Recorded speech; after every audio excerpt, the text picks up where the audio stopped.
যেহেতু আপনারা এই পরিবারে এখন এসেছেন, বর্তমান অবস্থায় কি সিদ্ধান্ত আপনারা উপনীত হয়েছেন? আমরা ইতিমধ্যে এই গ্রামে এসে পৌঁছেছি। আমাদের সঙ্গে এসেছেন রামকৃষ্ণনগর বিধানসভা সমষ্টির ভারতীয় জাতীয় কংগ্রেসের প্রার্থী অ্যাডভোকেট সুরুচি রায় মহাশয়া। এখানে আমার এপি মেম্বার রয়েছেন, মণ্ডল কংগ্রেসের সভাপতি রয়েছেন, জেলা কংগ্রেসের সাধারণ সম্পাদক জিয়াউর ভাই রয়েছেন, আর অন্যান্য স্থানীয় মরাতাবাড়ি গাঁও পঞ্চায়েতের প্রাক্তন সভাপতি। এক প্রতিনিধি দল আমরা এখানে এসেছি। আমরা সামাজিক যোগাযোগ মাধ্যমে আমরা ঘটনাটি আমরা প্রথমে দেখেছি। তো এটা যে আজ থেকে ৩-৪ দিন পূর্বে হয়েছে সেটা আমরা গতকালকে জেনেছি, যেটা ১ তারিখ ঘটনাটা ঘটছে। আমরা ভাবছি যে এটা গতকালকেই এই ঘটনাটা সংঘটিত হয়েছে। এটা আমি মনে করি যে এত বড়, এত অমানবিক একটা ঘটনা ইতিপূর্বে এই অঞ্চলের মানুষ কোনোদিন দেখেনি।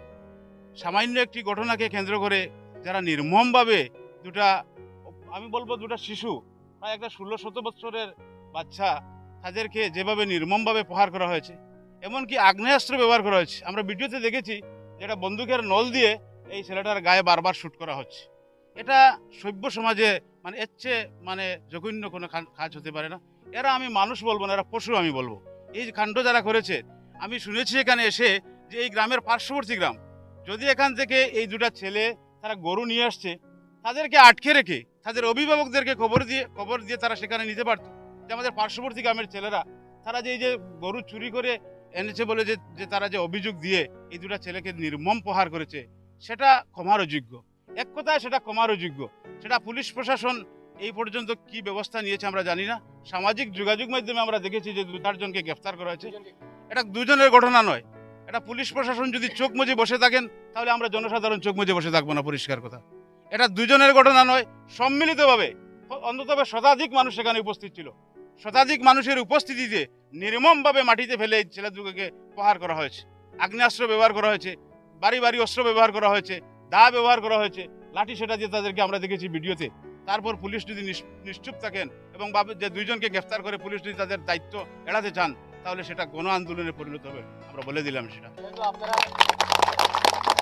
যেহেতু আপনারা রাজনৈতিক নেতৃত্ব, আপনারা এখানে সবাই এসেছেন, তো এখন পর্যন্ত প্রশাসনের সঙ্গে আপনাদের কোনো যোগাযোগ হয়েছে? আমরা শুধুমাত্র আজকে এখানে এসেছি। আমাদের এখান থেকে একদল প্রতিনিধি আজকে স্থানীয় পুলিশ প্রশাসনের সঙ্গে আলোচনা করেছেন, আমাদের বিধায়কদের সঙ্গে আলোচনা হয়েছে, আমাদের জেলা কংগ্রেসের সভাপতি ইতিপূর্বে আমরা সকালে তাকে অবগত করেছি। আগামীকালকে সম্ভবত আমাদের পুলিশ সুপার মহোদয়ের সঙ্গে আমাদের একদল প্রতিনিধি দেখা করবেন। আজকে বিকেলে আমাদের একদল প্রতিনিধি গিয়ে পাতারকান্দি থানার ওসি মহোদয়ের সঙ্গেও এ ব্যাপারে দেখা করবেন। আমরা অপেক্ষা করছি যে এই যে ঘটনা আজকে সামাজিক যোগাযোগ মাধ্যমে যে কোনো একটি যখন ঘটনা ঘটে, মুহূর্তের মধ্যেই সেটা বহুলভাবে প্রচারিত হয়। এই ঘটনা কি আমাদের ডিজিপি সাহেব কি দেখেন নাই? সেটা কি এসপি সাহেব দেখেন নাই? সেটা কি আমাদের জেলার বিধায়ক যারা আছে তারা কি দেখেন নাই? রাজনৈতিক নেতৃবৃন্দরা কি দেখে নাই? সেটা কি শুধু আমরা দেখেছি না আপনারা যারা আছেন আপনারা দেখেছেন? সবাই যখন দেখেছেন, একটা ঘটনা যদি ঘটে, কেউ যদি এফআইআর না দেয়, তাহলে আইনের ভাষায় পুলিশ সমোটো কেস নিয়ে সেখানে পুলিশ হাজির হতে পারে, পুলিশ তদন্ত করতে পারে, পুলিশ দোষীদেরকে করায়ত্ত করতে পারে। তাহলে আজকে আমরা অপেক্ষা করব। আইনের উপর আমাদের আস্থা রয়েছে, প্রশাসনের উপর তার ভরসা রয়েছে। আমরা দেখব প্রশাসন যদি তার সদর্থক ভূমিকা পালন করে, তাহলে আমরা সেটাকে স্বাগত জানাবো। আর পুলিশ যদি এক্ষেত্রে তাদের দায়িত্ব নিতে চেষ্টা করে, তাহলে সেটা গণ